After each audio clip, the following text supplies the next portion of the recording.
नमस्कार प्रिय विद्यार्थियों। पिछले व्याख्यान में हमने चर्चा की थी राष्ट्रपति की सामान्य कालीन शक्तियों की, और उन शक्तियों में हमने कार्यपालिका शक्तियाँ, विधायिनी शक्तियाँ और न्यायिक शक्तियाँ जो राष्ट्रपति को मिली हुई है उसके बारे में चर्चा की थी।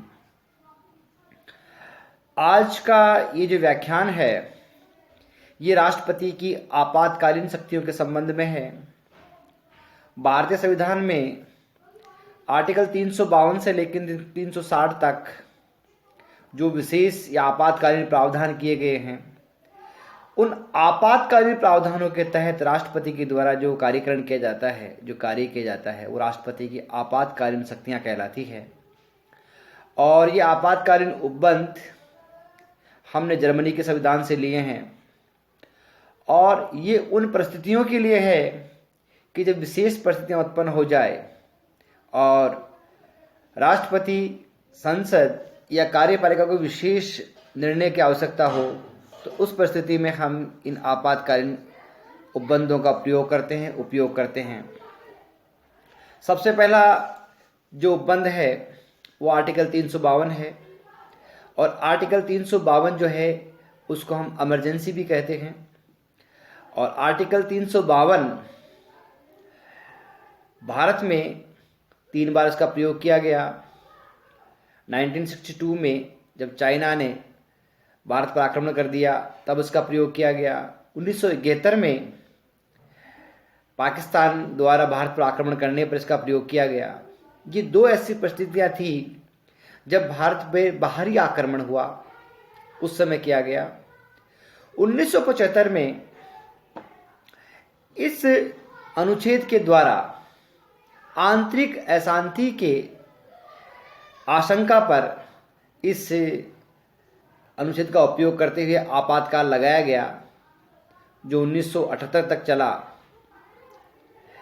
इस प्रकार से ये जो 352 जो अनुच्छेद है, इस अनुच्छेद 352 में ये व्यवस्था की गई है कि युद्ध, बाहरी आक्रमण या सशस्त्र विद्रोह की स्थिति से संबंधित संकटकालीन व्यवस्था जो है वो मूल संविधान के अनुच्छेद 352 में इस प्रकार से व्यवस्था थी कि यदि राष्ट्रपति को अनुभव हो कि युद्ध या बाहरी आक्रमण या आंतरिक अशांति के कारण से भारत या उसके किसी भाग की शांति या व्यवस्था नष्ट होने का भय है, तो ऐसी परिस्थिति में राष्ट्रपति आर्टिकल 352 का उपयोग करते हुए पूरे भारत क्षेत्र में या भारत के किसी विशेष क्षेत्र में आपातकाल या इमरजेंसी की घोषणा कर सकता है। ये मूल संवैधानिक व्यवस्था थी। 1975 में इसके दुरुपयोग करने के पश्चात जनता सरकार द्वारा 1979 में 44वां संविधान संशोधन किया गया, और उसमें इस प्रकार से व्यवस्था की गई। वो इस प्रकार से है कि इस प्रकार का आपातकाल केवल युद्ध, बाहरी आक्रमण या सशस्त्र विद्रोह, जब आर्म्ड रिबेलियन हो जाए, जब चारों तरफ ऐसा लगे कि भारत की जो अस्मिता या भारत का जो व्यवस्था या भारत का किसी अंग या पार्ट में ऐसा सशस्त्र विद्रोह है या उस पर आक्रमण हो गया है या पड़ोसियों से युद्ध हो गया है, तभी इसकी कहते की घोषणा की जा सकती है। केवल आंतरिक अशांति के आधार पर आपातकाल नहीं लगाया जा सकता। ये 44वें संविधान संशोधन की बात की व्यवस्था है। अब 44वें संविधान संशोधन के बाद में, चूंकि 44वें संविधान संशोधन से पूर्व आंतरिक अशांति के लिए आपातकाल लगाया गया था, और उसमें राष्ट्रपति को एक प्रस्ताव भर दिया गया था और राष्ट्रपति ने आपातकाल की घोषणा कर दी। उसके दुरुपयोग या उसके जो कॉन्सिक्वेंसेज हुए उसके बाद में इसमें परिवर्तन किया गया, और अब ये व्यवस्था की गई कि अनुच्छेद 352 के अंतर्गत राष्ट्रपति आपातकाल की तभी घोषणा करेगा जब इस संबंध में मंत्रिमंडल लिखित में परामर्श दे या मंत्रिमंडल इस प्रकार का प्रस्ताव पारित कर दे कि हम पूर्ण रूप से सहमत है कि राष्ट्र में आपातकाल की घोषणा की जाए, तो लिखित में दिए जाने के बाद ही आपातकाल की घोषणा हो सकती है। पहले ये व्यवस्था थी कि राष्ट्रपति द्वारा इसकी घोषणा के बाद 2 माह, प्रारंभिक जो 2 माह है, उसके लिए संसद की अनुमति की आवश्यकता या उसके समर्थन की आवश्यकता नहीं थी। किंतु अब 44वें संविधान संशोधन के बाद में यह कर दिया गया कि इसे 1 माह के भीतर, घोषणा के 1 माह के भीतर संसद अपने विशेष बहुमत से, अर्थात 2/3 बहुमत से दोनों सदनों में, या संयुक्त अधिवेशन हो तो दोनों के संयुक्त अधिवेशन में 2/3 बहुमत से इस बात की स्वीकार्यता जारी करे या उसको स्वीकृति प्रदान करे, तो उसको कहते हैं कि 6 माह तक लगाया जा सकता है। और अब ये जो आपातकाल है, ये 6 माह की अवधि से लेकर के और संसद जब तक चाहे इसका कहते हैं कि प्रत्येक 6 माह के बाद में इसके वापस उसको कहते हैं कि स्वीकार करेगी, उसकी स्वीकृति प्रदान करेगी और उसको कहते हैं कि जारी रखा जा सकता है। लेकिन 352 के तहत लगाया गया जो आपातकाल है, उसको समाप्त करने के लिए संसद में साधारण बहुमत की आवश्यकता है, और वो भी केवल लोकसभा में। अगर लोकसभा अपने साधारण बहुमत से ये प्रस्ताव पारित कर दे कि राष्ट्र में अब 352 के तहत आपातकाल की आवश्यकता नहीं है, तो आपातकाल हटाया जा सकता है। साथ ही इस आपातकाल के तहत जो नागरिकों को या भारतीयों को जो मूल अधिकार या मौलिक स्वतंत्रताएं दी गई है, 19 के तहत 6 स्वतंत्रताएं और अन्य जो स्वतंत्रताएं दी और मौलिक अधिकार प्रदान किए गए हैं, उनको निरस्त किया जा सकता है। लेकिन इतना सब होने के बावजूद भी आर्टिकल 22 के तहत भारतीय जो व्यक्ति है या कोई भी व्यक्ति जो भारत में उस समय निवास कर रहा है, उसको जीवन व दैहिक स्वतंत्रता, मतलब प्राण और दैहिक स्वतंत्रता का जो अधिकार है, उसको समाप्त नहीं किया जा सकता। वो उस परिस्थिति में भी जारी रहे। तो इस प्रकार से हमारे मौलिक अधिकारों का निलंबन हो सकता है, लेकिन आर्टिकल 22 के तहत प्राण व दैहिक स्वतंत्रता का जो मौलिक अधिकार है, उसको निरस्त नहीं किया जा सकता। तो इस प्रकार से इस अनुच्छेद 352 के तहत जो आपातकाल लगाया गया, उसके विशेष कॉन्सिक्वेंसेज रहे हैं, उन कॉन्सिक्वेंसेज का हम आगे बातचीत करेंगे। दूसरा जो आपातकाल जो प्रावधान है, वो आर्टिकल 356 है, और आर्टिकल 356 को लोग राष्ट्रपति शासन के नाम से जानते पहचानते हैं। और आर्टिकल 356 ये कहता है कि राष्ट्रपति को राज्यपाल के प्रतिवेदन पे, कि जो गवर्नर है उसकी रिपोर्ट पे या अन्य किसी प्रकार से समाधान हो जाए कि राज्य में ऐसी परिस्थिति पैदा हो गई है कि राज्य का जो शासन है वो संविधान के अनुबंधों के अनुसार नहीं चल रहा है, या संविधान के प्रावधानों के अनुसार नहीं चल रहा है, या ऐसी परिस्थिति हो गई कि राज्य की सरकार को चलाने में समर्थ नहीं रह पाई है, उसके पास बहुमत नहीं है, या ऐसी परिस्थिति उत्पन्न हो गई है कि राज्य पर आक्रमण हो गया है, सशस्त्र विद्रोह हो गया है, या राज्य की जो प्रशासनिक व्यवस्था है वो विभिन्न प्रकार के कार्यपालिकाएं जो काम है उनका प्रबंध करने में असफल हो रही है। तो ऐसी परिस्थिति में जो राष्ट्रपति है वो 356 के तहत राज्य राष्ट्रपति शासन लागू कर सकता है। ये प्रारंभ में 2 माह की अवधि के लिए इसको लगाया जाता है, और संसद की प्रस्ताव पारित करके इसको 6 माह के लिए इसको राष्ट्रपति को बढ़ाया जा सकता है। अब 44वें संविधान संशोधन से पूर्व ये बात थी कि राष्ट्रपति जो है प्रत्येक 6 माह बाद इसका विस्तार करते हुए अधिकतम 3 वर्ष की अवधि के लिए इसको लगाता था। अब 44वें संविधान संशोधन के बाद में 356 के संबंध में प्रावधान किए गए। सर्वप्रथम ये कि संसद द्वारा इसको स्वीकार किए जाने के बाद 1 वर्ष तक इसे राज्य में लगाया जा सकता है, या राज्य को संघ के अधीन या केंद्र के अधीन, राष्ट्रपति शासन के अधीन लाया जा सकता है। 1 साल के बाद में जो है उसको विशेष साधारण अवधि कहते हैं इसकी राष्ट्रपति शासन की। आगे के जो 2 वर्ष है वो है विशेष अवधि, राष्ट्रपति शासन की विशेष अवधि। और इस राष्ट्रपति शासन की जो विशेष अवधि है वो केवल तभी लगाई जा सकती है या बढ़ाई जा सकती है कि या तो आर्टिकल 352 के तहत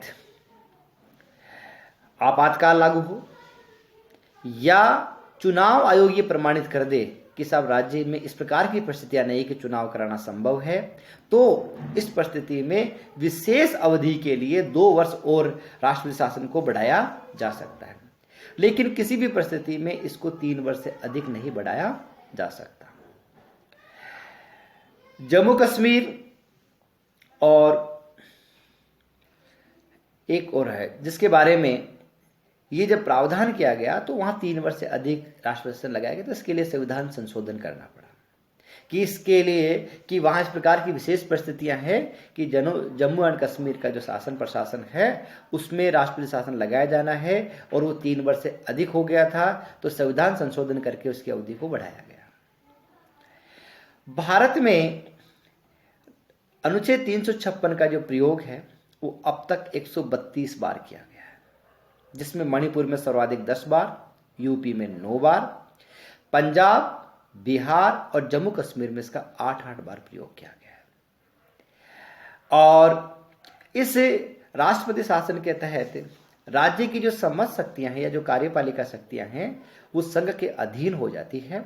राष्ट्रपति इनका प्रयोग स्वयं या राज्यपाल के माध्यम से कर सकता है और या किसी प्रतिनिधि के माध्यम से उनमें शासन प्रशासन के लिए आदेश, निर्देश, अनुदेश दे सकता है। साथ ही राष्ट्रपति जो है इस समय विधानसभा को भंग करे या विधानसभा को निलंबित रखे, ये भी किया जा सकता है। और ये भी व्यवस्था होती है कि आर्टिकल 249 ये प्रावधान करता है कि प्राय जो संघ या जो संसद है वो राज्य सूची के किसी विषय पर कानून तभी बना सकती है जब राज्यसभा 2/3 बहुमत से इस प्रकार का प्रस्ताव पारित कर दे कि संघ या संसद के लिए राज्य सूची के किसी विषय पर कानून बनाना आवश्यक है, तभी संघ जो है या संसद है वो कानून बना सकती है। लेकिन आर्टिकल 356 की अवधि में राष्ट्रपति संसद को राज्य सूची के किसी भी विषय पर कानून बनाने के लिए अधिकृत कर सकता है और साथ ही वह केंद्र और राज्य के मध्य वित्तीय विषयों का जो बंटवारा है आर्टिकल 268 के अनुसार उनको प्रभावित कर सकता है या राज्य के जो वित्त विधेयक वगैरह है उनको रखने के लिए वो अनुमति प्रदान करता है। तो इस प्रकार से आर्टिकल 356 के तहत राज्य में विधानसभा भंग की जा सकती है या निलंबित की जा सकती है, लेकिन कार्यपालिका का जो स्वरूप है वो केवल राज्यपाल, मुख्य सचिव और उसके परामर्शदाताओं के माध्यम से संपन्न किया जाएगा। मुख्यमंत्री और मंत्रिपरिषद का प्रावधान इस समय नहीं होगा। साथ ही केंद्र जो है वो राज्य की शक्तियों का उपयोग करता है, कार्यपालिकाएं, विधायी और साथ ही वित्तीय शक्तियों का उपयोग करता है और उनका उपयोग करते हुए उनको आदेश निर्देश देता है। तदनुसार राज्य को केंद्र की सलाह और आदेश के अनुसार अपनी शक्तियों का प्रयोग करना होता है। और साथ में इस समय जो राष्ट्रपति है वो राज्यपाल या राज्य की संचित निधि से पैसा व्यय करने के लिए भी आदेश दे सकता है। तीसरे प्रकार के जो आपातकाल की जो व्यवस्था है वो अनुच्छेद 360 में है और अनुच्छेद 360 जो अनुच्छेद है उसको वित्तीय आपातकाल कहते हैं। और वित्तीय आपातकाल में प्रावधान किया गया है कि राष्ट्रपति को ये विश्वास हो जाए कि ऐसी परिस्थितियां उत्पन्न हो गई है कि जिनसे भारत की वित्तीय स्थायित्व, साख या भारत की जो अर्थव्यवस्था है वो घोर संकट में है या वित्तीय संकट की स्थिति उत्पन्न हो गई है या आर्थिक व्यवस्था लड़खड़ाने चरमराने की आवश्यकता मतलब व्यवस्था हो गई है, इस प्रकार की अवस्था आ गई है। तो ऐसी परिस्थितियों में राष्ट्रपति 360 के तहत वित्तीय आपातकाल की घोषणा कर सकता है। इस वित्तीय आपातकाल की घोषणा वही है कि संसद के द्वारा स्वीकृत होने पर 1 वर्ष के लिए और इसको विशेष अवधि बढ़ाने के लिए अधिकतम 3 वर्ष के लिए इसको किया जा सकता है। इस संकट की अवधि में राष्ट्रपति जो है वो आर्थिक दृष्टिकोण से राज्य सरकारों को आदेश दे सकता है, उनके वित्तीय जो प्रावधान है उनको वो निरस्त कर सकता है। अनुच्छेद 280 के तहत वित्त आयोग की जो सिफारिशें राष्ट्रपति को या संसद को मिलती है उनको कहते हैं कि वो भंग कर सकता है, निरस्त कर सकता है। और साथ में जब ऐसी परिस्थितियां हो जाए कि देश में वित्तीय आपातकाल है तो ऐसी परिस्थितियों में वह अनुच्छेद 268 के अनुसार केंद्र और राज्य के बीच में जो करों का बंटवारा है उनको भी वो निरस्त या भंग कर सकता है। और साथ में राज्य सरकारों को निर्देश सकता है कि जो भी वित्तीय विधेयक रखे जाए वो राष्ट्रपति की अनुमति से रखे जाए। और एक महत्वपूर्ण प्रावधान यह है कि देश में केवल यही एक प्रावधान है जिसके तहत सभी पदाधिकारियों के वेतन भत्तों में कटौती की जा सकती है, चाहे वो सर्वोच्च न्यायालय के न्यायाधीश हो, उच्च न्यायालय के न्यायाधीश हो, विभिन्न पदाधिकारी हो, संवैधानिक पद के अधिकारी हो, मंत्री हो, लोक सेवक हो, कर्मचारी हो, अधिकारी हो, किसी भी प्रकार के लोग हों, उनके वेतन भत्तों में कटौती की जा सकती है। वर्तमान परिस्थितियों में कोविड-19 को देखते हुए वित्तीय आपातकाल तो नहीं लगाया, लेकिन विशेष परिस्थिति को देखते हुए केंद्र सरकार ने लोक सेवकों के वेतन भत्तों पर कटौती तो नहीं की है, कटौती भी की थी। और साथ ही कहते कि जो भत्ते हैं उन भत्तों को उन्होंने फ्रीज किया है, डीए को फ्रीज किया है। तो एक प्रकार से ये वित्तीय आपातकाल लगाए बिना की गई परिस्थिति है, ये विशेष परिस्थिति है, इसलिए केंद्र सरकार को उचित लगता होगा। लेकिन इस प्रकार के प्रावधान जो है वो संविधान में है कि जब देश में इस प्रकार की विशेष परिस्थितियां उत्पन्न हो जाए तो आपातकालीन प्रावधानों का प्रयोग करके देश को बचाया जा सकता है और परिस्थितियों को संभाला जा सकता है। महत्वपूर्ण बात यह आती है कि साहब क्या ये जो वित्तीय आपातकालीन जो शक्तियां हैं, ये आपातकालीन शक्तियों से देश को क्या नुकसान है, क्या इनमें दोष है। तो कई लोग ये विचार करते हैं कि साहब राष्ट्रपति वह अधिनायक बन सकता है, राष्ट्रपति वह अधिनायक बन सकता है, तानाशाह बन सकता है, डिक्टेटरशिप का प्रारंभ हो सकता है। तो ये इस प्रकार का दोष, इस प्रकार का अवगुण कहा जाता है, लेकिन ये संभव नहीं। आगे हम बातचीत करेंगे। दूसरा यह है कि आर्टिकल 360 के तहत वित्तीय आपातकाल लगाता है तो केंद्र राज्यों को वित्तीय संबंधों में निर्देश आदेश देता है। 356 के तहत वहाँ की सभी प्रकार की जो कार्यपालिका शक्तियों का उपयोग संघ करता है, केंद्र करता है, और उनके वित्तीय आपातों को, वित्तीय जो प्रावधान है उनको वो रोक सकता है और या केंद्र के अनुसार खर्च करने के लिए उनको कह सकता है। इस प्रकार से जो